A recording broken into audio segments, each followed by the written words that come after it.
Hey guys, this is Matt Reisinger And Jordan Smith from the Build Show, at the Bau Show, Munich, Germany 2019. Europe's biggest construction fair. We're about to walk through those doors and see what's interesting, what's cool, what isn't found in America. Let's get going.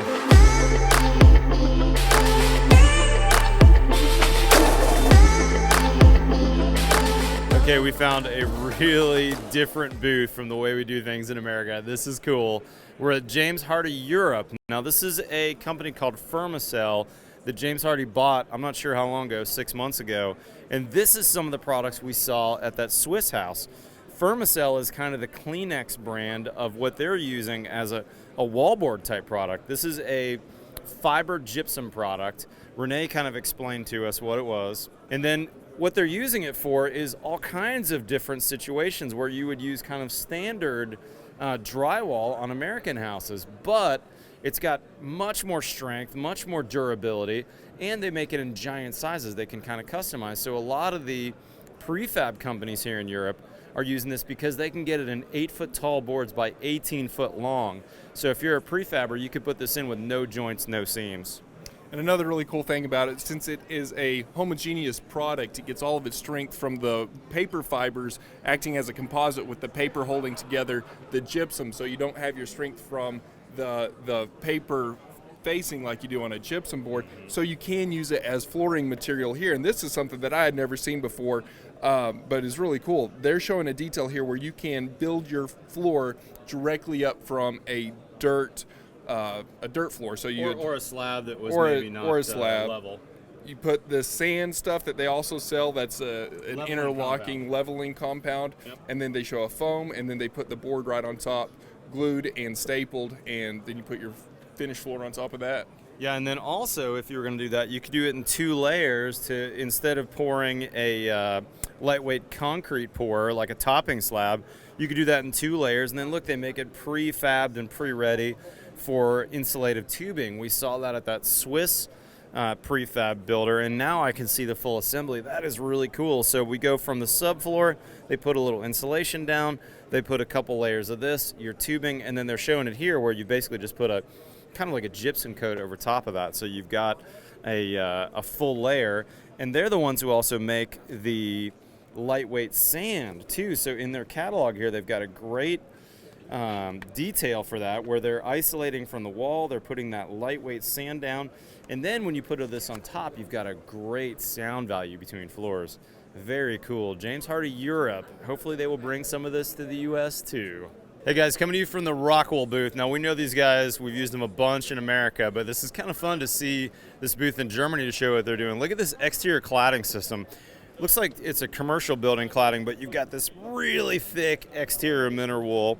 I'm not sure what this facer is here. I'm thinking this might be just a black facer so you can't see in, but this is cool. They've got a batten system that you're going to fasten your panels to, and look, they've got a clip that's not just metal all the way through, it's a hybrid, so you can break that thermal bridge. It looks like a plastic piece that you screw into the building, and then it's got this aluminum cladding with a clip system so you can attach this. Now this looks like a Trespa panel, but in fact, Rockwell Europe looks like they're selling this thing right here called Rock Panel. I'm not sure exactly what this is, but it looks a lot like some of the Trespa panels we've seen. Very cool to see. They've got their entire system, really. You could go from the WRB on the building all the way out just in Rockwell. Pretty cool to see. All right, so here's a great use for Rockwell. This is a pipe insulation system to where the insulation and the radiant barrier are all together in one unit, and you can wrap your pipes. This used to be done with asbestos because of the fireproof rating. Asbestos obviously is not legal in the US anymore, so Rockwell is a great replacement for that. I really like this system. Okay, y'all, coming to you from the Fisher booth. I don't know this company, but I was walking by and checked this out. This caught my eye. That same wood fiber insulation on the outside, it's just like our exterior insulation. You can't compress it. So what do you do when you want to hang something off the building later? In this case, in Europe, I'm seeing a lot of these awnings where they're hanging awning off the building. So look at this clip system they've got specifically for that. This allows you to sink a screw in at an angle and straight, or cross them depending on your situation, so that now when you put this bracket on, it's not going to compress your exterior insulation. This is really cool. And they've even thought of everything. Check out this little 45 gauge. So the guy in the field, when he's screwing this in, he's got a gauge and he doesn't need to do anything special. He can screw that in with that little plastic gauge. This is cool. I've not heard of this company, but I would definitely check them out if you've got a situation like this on a project. Very cool. Let's keep going and see what else we see. Check out this door lock hardware. This is by E-Key, and it's a thumb scanner built onto the pull handle. So you scan your thumb, it unlocks, and you open it up. So here in Europe, they don't use a central air handling system for their heat. They use radiant heat with either radiators on the wall or radiant heat from the floor. Now, the way they power those isn't hydrocarbon either. They use wood chips. This is like a Traeger grill, if you're familiar with that. It pushes the wood chips into your boiler, it heats the water and sends it through the house. But this guy here is a way of getting those wood chips to your boiler. It's like a pool cleaner. It goes through with these brushes, sucking these pellets up into this hose and sending it over to your boiler. So you just fill this up, I don't know, maybe once a season, and then it just hits here and sucks it all the way down to the bottom. Okay, guys, coming to you from the Sega booth. Now, we saw a lot of their products when we were in Switzerland, but this is a great mock-up because it really shows European construction and how they use all their products. Check this out. Number one, the first thing you notice, the windows here in Europe generally are not flange windows like we have in the US. This is usually an inset mount, and they're showing this as if it was block construction right here, which is very typical around here. So you're screwing it in through the jambs on this window, and then you're taping it to get a nice air seal and a water seal on the outside. Interesting detail we see a lot here in Europe. They don't allow any weeps at the sill. I'm not sure how I feel about that for an American detail, but they seem to really rely on these really high quality windows. And also, we haven't seen anything without a giant overhang on it, so that is interesting. Now, this is cool. You see a lot of tapes that have these holes in it. Why is that? It's so that if you're going to plaster over this or stucco over this, if it's on the inside or the outside, it's going to bite on that air sealing and water sealing tape. And now when you cover over this with a masonry product, it's going to hold in and lock that tape in, so it's going to be a lifetime product. Another cool thing you see a lot here in Europe is this Gutex board. This is a fiberboard insulation. We're going to go see those guys in a little bit here at the show, but come on the inside of this building. Another detail we see all the time in Europe is this plywood on the inside, or OSB on the inside. Now, I built a Benson wood house a couple years ago, and Ted Benson has adopted that for his houses. I think that's a great detail. I wonder if we'll start seeing more of that in the States. We've got great shear value. We can tape everything, so we've got great air tightness. It's also going to act as a vapor control layer, right? Because OSB is very low perm, so we're not getting a lot of moisture permeating through there. And if you want to hang a picture, you can put a picture anywhere on this wall. Okay, a couple more air sealing details. This is one that I see a lot in Europe. They seem to be really good at this. We're air sealing where the base wall meets the foundation or meets whatever. We also have a couple of really cool products, including a new one, this Fentrum 330 Gray, which is meant to seal this area. And they've got a, I don't know what this liquid's called, but it's part of their system where you can actually caulk these fasteners down. So now this is totally air sealed at this base wall, and that's typically a very leaky area. Now, I won't spend too much time on it on the Myrex system, but basically this is an air sealing and vapor barrier system with all the tapes. Everything has been really well thought out, and they've got a great Sega Academy, so to speak, at their corporate office. Plus, they've got all their sales reps trained as trainers. So if you can find a Sega guy in your area, they'll give you all the training, or girl, they'll give you all that training. So good booth here at Sega. Okay, so it's not necessarily residential construction, but I saw a bunch of shiny metal pieces and I thought it was cool. These are expansion joint covers. Oh, they're made out of aluminum, they're extruded, and then they're machined. And what's neat about them is they have a waterproof layer as well. So you bolt these onto your expansion joint, and it allows the concrete to move back and forth, especially for like a car park. But because it's got the rubber membrane and gaskets in there, it prevents water from running inside and allows the building to breathe. Okay, so something we're seeing a bunch here at the show, but I'm having a hard time communicating with the Germans on this, is aerated concrete block. This is what it looks like here. It looks like a regular block, but this is a lightweight block. And if you look at the cutaway section on here, see these dark stones? This is basically something that's going to provide quite a bit of insulation value. There's also a lot of air in these blocks, and they've also got some rock wool, mineral wool insulation in there. They've got in all kinds of different profiles, but this is the second booth we've seen, and I'm having a hard time figuring out all the details, but it looks like these have a pretty good insulation value for construction up to 5 stories tall. I think they're doing this a lot in Europe. I've not seen it in the States, but I have heard it talked about. This looks like something we should do some research on. Hey, this is something that's cool. We've seen this a bunch over the Bau Show. This happens to be Nelskamp. These are some really pretty clay tiles, but look at this one, matte finish. I like that. That would go nice on a Austin roof, wouldn't it? And then they also have an integrated photovoltaic cell into the tile. So from the ground, you still see the end of each tile, and you see the gap between each one, but then the PV just disappears. Your solar disappears on the roof. I like that. Okay, this is something I've never seen before. Check out this robot running the ceiling right here. This is meant to show you how this robot could actually pinch in all that PEX tubing that's going on the radiant. But here's what caught my attention. They were talking about radiant cooling here. So this isn't just heating, this is cooling tiles you're going to put on the ceiling.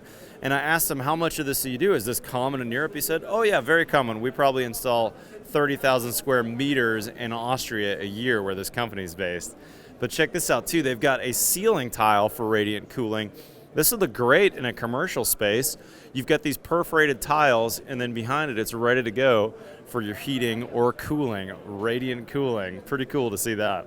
Hey, this is kind of cool. A difference between the International Builder Show, which of course we're going to in Las Vegas next month, and this show in Munich. Of course, this one happens only every other year. But look at this behind me. We got all these people over here hanging out of this booth. And at a bunch of the booths, we see deals happening. Have you seen that, Jordan? Yeah. You'll just see the rep with the customer, and they're all around having their cappuccino, and they're setting their delivery schedules and their orders for the next year. Man, that's pretty cool. Pretty different than what we are used to seeing at trade shows in the States. Okay, we're at the Schlagmann Poroton booth. By the way, it's 11 a.m. They're already getting the beers going at the bar behind me. But this is something we've seen all over Europe. Well, I shouldn't say that. I haven't been all over Europe. I was in Switzerland last week, and I saw this everywhere. This is a clay block. They don't seem to have any cinder block or concrete block here, so this is like a fired clay block. In fact, they call it red block, and this is their S9, which has a volcanic rock. Kind of looks like a loose insulation in the pores, and we've seen, I don't know, at least a half dozen manufacturers that have a version of this. This, I believe, is how they build it all over Europe, because he mentioned this will last a long time. I said, how long? He said, at least several hundred years. This is how they build over here. What a cool system that they've insulated it now. I wish I could translate the U values. I've seen U values on here, but I honestly don't know how they translate back into R values or a U value like we would call. So maybe before the trip's over, I can figure that out. All right, we've seen all kinds of clay tiles around, and I thought this was until I hit it. This is a metal tile. This is the Bilka booth. Cool display. Look, this panel right here is all one panel, or this one is right here. So you've got a batten system, which I love seeing the Europeans do everywhere, and then this panel screws right on there. It looks, from 5 feet away, you cannot tell this is metal, and when you get up on it, the only way you can tell is actually by tapping on it. That is pretty awesome. I like that. I wonder why they do that, though. I mean, they seem like their buildings are made for clay tile. However, if your weight was too much, maybe this is a retrofit, maybe this is new construction, but cool to see in metal. Speaking of roof tiles, we're over here at the Wienerberger booth. Check this out. Of course, they have some cool roof tiles, but I have never seen these in a building before. Vertically oriented, looks like a porcelain tile. Blue, really cool designs. I bet these are crazy expensive, but think how long that would last on the outside of a building if you had a rain screen, some good exterior insulation. Supposedly they're wind and hail and fireproof.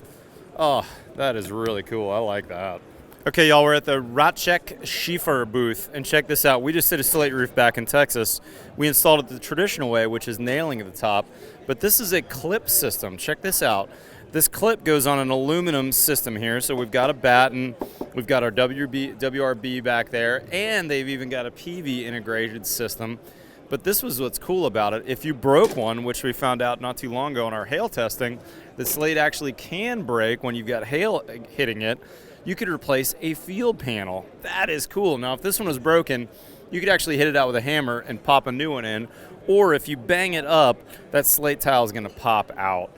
So this is pretty awesome. You've got a slate that's going to be around for a couple hundred years, but if you need to replace a tile, it's doable. Jordan and I are hanging out at the Cosentino booth. Now, you probably know them from their brand Silestone. I put that in my own kitchen years ago, a beautiful quartz countertop material that really started the craze in America. They've got a relatively new product that you may not know about. This has been on the market since 2013. It's called Decton, and it has a lot of similar properties to a porcelain tile, but check this out. Jordan, tell us how it's made.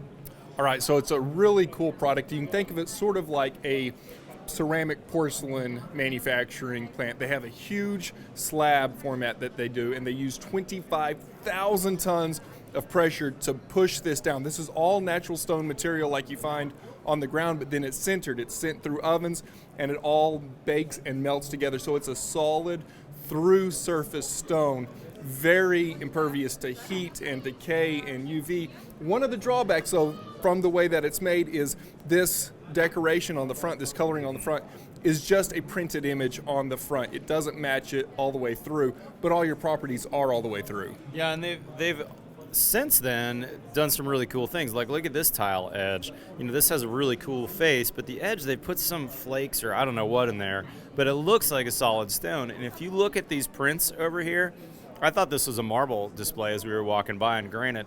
You cannot tell that's not marble and granite. However, here's the thing, you know, as a builder over the years, I've had so many issues with marble because it's easily chips, and your red wine is going to soak in if you leave it in there for more than 30 seconds on the countertop. This is totally impervious. This is going to take over the world one of these days.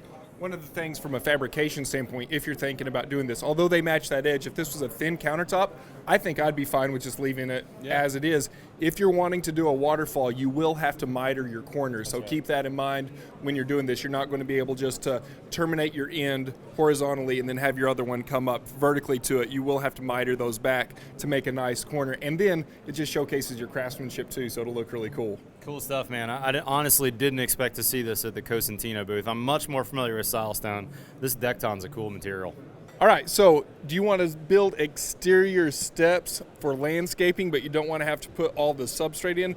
This is a really cool system here. It's blocks, and each block is a step, and you can change both your length of your tread and it looks like a set height, but it's very easy to install. You fill all of these boxes here with sand, and then you put your next one on, fill it with sand next, and keep going up the slope. Really good way of doing exterior steps. Yeah, and it's interesting, Jordan. They have this one with tile where they've got it filled with concrete or mortar. It looks like an ABS plastic, and you can see as you get your set, then you screw it to lock it in place. Once this gets filled and leveled and set, and there's no UV hitting this, you know, I walked by it and then I actually walked back because I thought, that's a pretty cool system. I've never seen anything like this. And they're showing you how you could do it with wood treads, with stone tops or tile tops. That's pretty interesting. This one would be one I'd like to see in America.